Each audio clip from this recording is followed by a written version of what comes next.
আসন্ন শারদীয় দুর্গা উৎসব উপলক্ষে রানাঘাট পুলিশ জেলার চাকদহ থানার পরিচালনায় চাকদহ সম্প্রীতি মঞ্চে সমন্বয় সভা অনুষ্ঠিত হলো বুধবার। এই সমন্বয় সভায় উপস্থিত ছিলেন রানাঘাট পুলিশ জেলার ডিএসপি হেডকোয়ার্টার মোহাতাসিম আক্তার, চাকদহ থানার আইসি অরিন্দম মুখোপাধ্যায়, চাকদহের বিডিও সমীরণ কৃষ্ণ মণ্ডল, চাকদহ পঞ্চায়েত সমিতি সভাপতি অশোক কুমার মণ্ডল, কল্যাণী পঞ্চায়েত সমিতির সভাপতি কমল মণ্ডল, চাকদহ পৌরপ্রধান অমলেন্দু দাস, উপপৌরপ্রধান দেবব্রত নাগ, বিভিন্ন গ্রাম পঞ্চায়েতের প্রধান, রাজ্য তৃণমূল কংগ্রেসের সহসভাপতি শুভঙ্কর সিংহ ওরফে যিশু, বিজেপি এবং সিপিএমের বিভিন্ন নেতৃত্বরা, বিভিন্ন ধর্মের প্রতিনিধিরা সহ চাকদহ থানা এলাকার 506টি দুর্গাপুজো কমিটির সদস্যরাও। চাকদহ থানা এলাকার অনুমোদনপ্রাপ্ত পুজো কমিটি রয়েছে 139টি। প্রত্যেক পুজো কমিটির হাতে প্রশাসনিক নিয়ম অনুবর্তিতা এবং প্রশাসনিক নির্দেশিকার একটি করে লিফলেট তুলে দেওয়া হয় প্রশাসনের পক্ষ থেকে। কি বলছেন এই প্রসঙ্গে রানাঘাট পুলিশ জেলার ডিএসপি হেডকোয়ার্টার মোহাতাসিম আক্তার, কী বা বলছেন চাকদহ পঞ্চায়েত সমিতির সভাপতি অশোক কুমার মণ্ডল? আপনারা শুনুন এই বাংলার সংবাদে। বাংলার সাথে মানুষের পাশে। নদিয়ার চাকদহের সম্প্রীতি মঞ্চ থেকে সমীর দাসের রিপোর্ট। ধন্যবাদ জানাই আজকের অনুষ্ঠান যিনি সঞ্চালনা করছেন সুলতান ভাইকে। উনি আমাদের চাকদহ থানা গ্রাম রক্ষী বাহিনীর সম্পাদক মাননীয় ডিএসপি হেডকোয়ার্টার সাহেব, বিভিন্ন রাজনৈতিক দলের সম্মানীয় নেতৃত্ববৃন্দ রয়েছেন, আমাদের চাকদহ পৌরসভার মাননীয় পৌরপ্রধান, মাননীয় উপপৌরপ্রধান, অন্যান্য সম্মানীয় অতিথিবৃন্দ রয়েছেন, জেলা পরিষদের মাননীয় সদস্য রয়েছেন, বিভিন্ন বিভাগের আধিকারিকগণ রয়েছেন, আমাদের জনপ্রিয় সাহেবরা রয়েছেন, সামনে উপস্থিত রয়েছেন বিভিন্ন ক্লাব সংগঠনের সঙ্গে যারা যুক্ত রয়েছেন, যারা দুর্গাপুজো আসন্ন শারদীয় দুর্গা উৎসব করবেন তারা রয়েছেন, এবং সমস্ত সম্মানীয় মানুষ।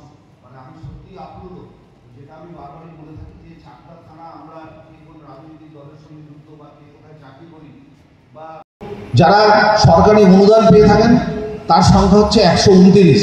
এরকম প্রশ্ন আমাদের স্বাভাবিকভাবে অনেক পুজো আছে, ক্লাব সংগঠন আছেন যারা পুজো করেন, যাদের আর্থিক সামর্থ্য সেই রকমভাবে নেই, তারা টাকা পয়সা পান না। দেখুন, সাধ আমাদেরও আছে আপনাদের হাতে টাকা তুলে দেওয়ার জন্য, কিন্তু সাধ্য আমাদের নেই।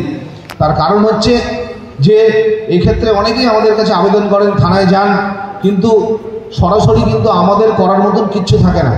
আমরা কিন্তু কাউকে টাকা পাইয়ে দেওয়ার ব্যাপারে সুপারিশও করতে পারি না, বা আমাদের কাছে কোনো ক্ষমতাও থাকে না যে আপনার নামটা আমরা রেকমেন্ড করতে পারি। আপনারা নিশ্চয়ই আমাদের মাননীয় পুলিশ সুপার আছেন, মাননীয় এসডিও সাহেব আছেন, তাদের সাথে যোগাযোগ করবেন যদি এরকম কোনো কিছু থাকে। যদি থাকে তারাও নিশ্চয়ই চেষ্টা করবেন। কিন্তু টাকা যে পরিমাণ আসে, যারা পুজো গত বছর টাকা পেয়েছেন তারা তো টাকা পাবেন। নতুন করে পুজোর দেওয়ার ক্ষেত্রে এই ধরনের যদি কোনো আমাদের কাছে অনুমতি দেওয়া হয় বা টাকা আসে, নিশ্চয়ই আমরা, কেন আমাদের কাছে চেক আসে, সেই চেকগুলো আমরা কিন্তু আপনাদের হাতে তুলে দিই মাত্র। এর বাইরে কোনো নাম রেকমেন্ড করার মতন ক্ষমতা আমাদের হাতে থাকে না। ফেস্টিভ্যালের প্রাক মুহূর্তে আমরা এই প্রশাসনিক সমন্বয় সভা করে থাকি, এবারও তার ব্যতিক্রম ঘটেনি। তো আসুন, চাকদহ পঞ্চায়েত সমিতির পক্ষ থেকে আমরা কন্ট্রোল রুম খুলব। সেখানে কোনো অভাব অভিযোগ থাকলে সেখানেও আমরা প্রতিনিয়ত মনিটরিং করব এবং আইসি সাহেবের সঙ্গে আলাপ আলোচনা করে আগামী দিন যাতে এই উৎসব আমরা খুব সুন্দরভাবে উপভোগ করতে পারি তার ব্যবস্থা করব। হোক না কেন, সুন্দরভাবে আমরা সেই অনুষ্ঠানকে উদযাপন করতে পারবো। আপনার দেখুন, প্রত্যেক বছরের মতনই এই বছরও আজকে এখানে চাকদাতে আমরা দুর্গাপুজো উপলক্ষে একটা coordination meeting, advance coordination meeting আজকে এখানে অ্যারেঞ্জ করা হয়েছিল।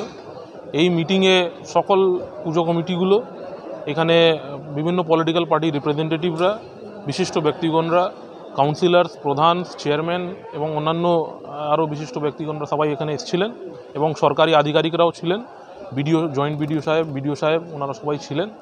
আজকে আমরা আমাদের অগ্রিম যে দুর্গাপুজো আছে সেটা নিয়ে আজকে আমরা আলোচনা করলাম, ডিসকাশন করেছি।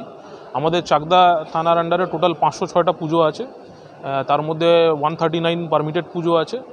আমরা সেই পুজো কমিটিগুলোকে একটা আমরা লিফলেট দিয়েছি, যেখানে বিভিন্ন নির্দেশিকাগুলো আছে, ডোজ অ্যান্ড ডোন্টস আছে এবং ইম্পর্টেন্ট কন্ট্যাক্ট নাম্বারসগুলো দেওয়া আছে, এবং আমাদের পুজোর কোন কোন ডেট আছে, বিসর্জনের কী ডেট আছে না আছে সেইগুলো আমরা ওই লিফলেটের মধ্যে দিয়ে ওনাদেরকে হ্যান্ডওভার করেছি, এবং আজকে এখানে স্টেজ থেকে অ্যানাউন্স করে দেওয়া হয়েছে কী কী করণীয় আছে। তো আমাদের মিটিংটা খুব ভালোভাবেই হয়েছে, প্লাস আমাদের যে পারমিশনের প্রসেসটা আছে সেটা নিয়েও আলোচনা হয়েছে। প্রত্যেকবারের মতনই এইবারও যে স্টেপসগুলো নেওয়া থাকবে আমাদের পুলিশের তরফ থেকে, আমাদের পুলিশ অ্যারেঞ্জমেন্ট, নাইটে ডিপ্লয়মেন্ট এবং অন্যান্য স্টেপসগুলো থাকবে। আমরা আশা করছি প্রতিবারের মতন এইবারও আমাদের পুজোগুলো খুব ভালোভাবে কাটবে।